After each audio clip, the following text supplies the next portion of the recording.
E aí, galera do Me Salva? Nessa aula, finalmente, controle P&D. P&D, bem, é novidade, mas não é novidade, né? Já tá bem batido. A gente sabe para que funciona cada uma dessas parcelas, P, I e D, certo? O P, o controle proporcional, ele é um controle necessário para a gente levar esse nosso erro para um valor muito pequeno, certo? A gente viu que quando ele é usado com o controle PI, ele serve para deixar o sistema menos oscilatório. E quando a gente usa ele com o controle PD, ele funciona para atuar quando o derivativo é zero, certo? Então ele é sempre uma parcela necessária no nosso controle. Já o controle integral e o controle derivativo, eles são controles auxiliares. Eles vão servir para a gente ter uma resposta um pouco melhor em uma coisa que se queira. O I serve para melhorar a resposta em relação ao erro, deixando o erro nulo, e o D serve para melhorar a velocidade do nosso sistema. Ok? Tendo isso em vista, então, a gente vai ver como fica esse controle na nossa malha. A gente sabe já quais são todos os componentes dessa malha, certo, galera? A gente tem aqui nossa saída, que pode ser a temperatura, velocidade, posição, um monte de coisas, o nosso processo G e a nossa referência. Aqui a gente tem a medição da saída em comparação aqui com a referência. Então, aqui, como fica o controle P&D? A gente vai ter uma malha que vai ter o nosso valor de Kp multiplicado pelo valor do erro, que é calculado aqui como referência, menos o valor medido da saída. A gente vai ter, então, nessa malha, o valor do UI, que é o ganho proporcional. Ok?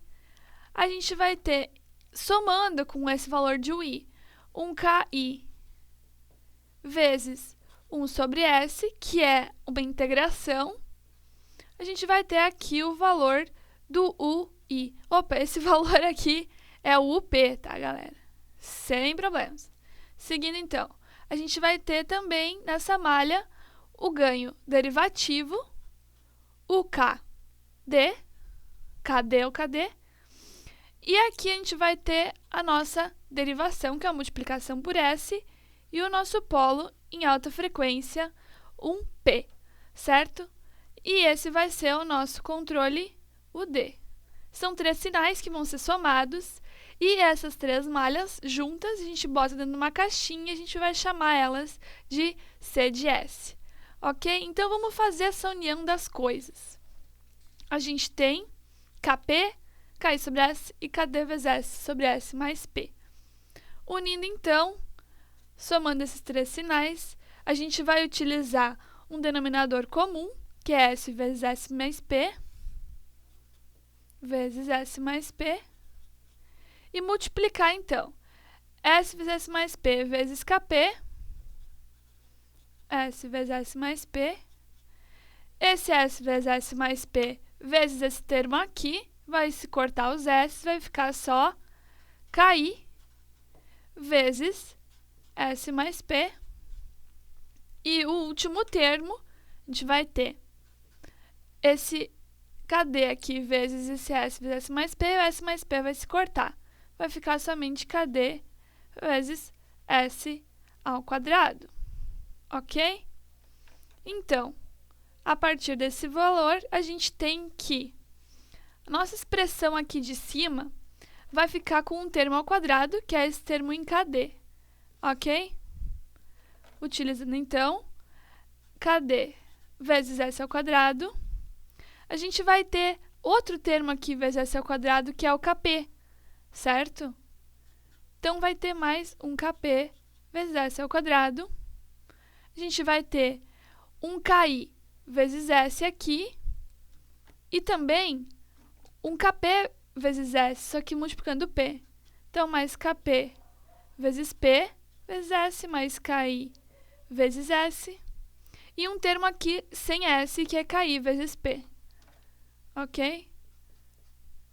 KI vezes P. E no denominador, a gente tem o S mais P. O que eu tenho aqui? Aqui eu tenho 2 zeros, porque eu tenho termos em S ao quadrado. E embaixo a gente tem 2 polos. Um polo em 0 e outro polo em P. Certo? Esses polos a gente não consegue mexer, mas esses zeros a gente vai colocar em algum lugar, dependendo dos valores que a gente escolher para esses 3 termos, que vai nos dar uma resposta que a gente queira no nosso sistema, ok? Essa função, galera, não é pra gente se assustar, tá? Ela é um pouco grande, mas a gente vai ver com detalhes como descobrir os polos e zeros, como descobrir os zeros dela e como caracterizar cada um dos constantes, ok? Partindo, então, para uma atividade bem divertida. O que é o que é? A gente tem aqui todos esses 3 sinais. E eu vou dar como dica para vocês. A gente tem aqui um proporcional, um derivativo e um integral.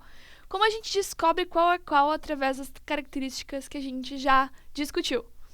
Primeiro lugar, o controle proporcional. A gente sabe que proporcional, ele vai ter um comportamento semelhante ao erro. Porque é só KP vezes o erro, certo? Voltando aqui, a gente sabe que o erro ele vai ser máximo no instante 0. Ou seja, a gente tem aqui uma característica de um valor que é máximo em 0 e que vai decrescendo e chegando a 0. Exatamente o que a gente quer que o erro faça. Então, já temos o nosso candidato para KP, que é esse sinal aqui em azul.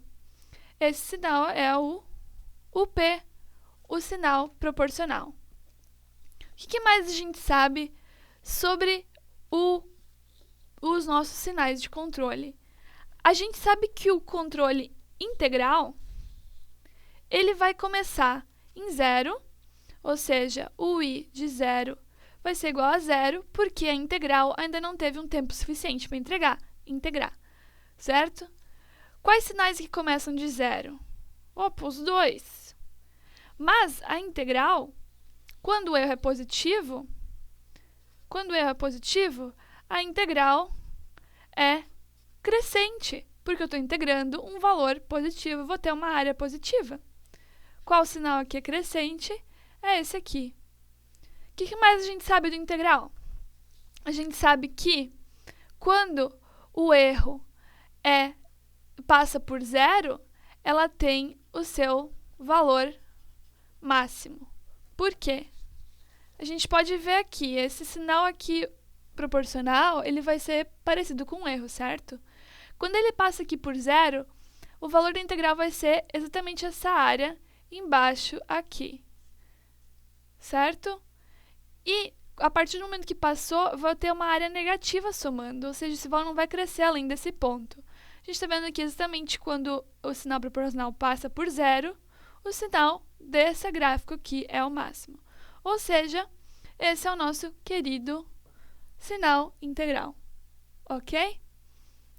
Então, falta o derivativo, a gente já sabe, obviamente, que vai ser esse que restou aqui, mas vamos ver algumas características legais dele. O derivativo.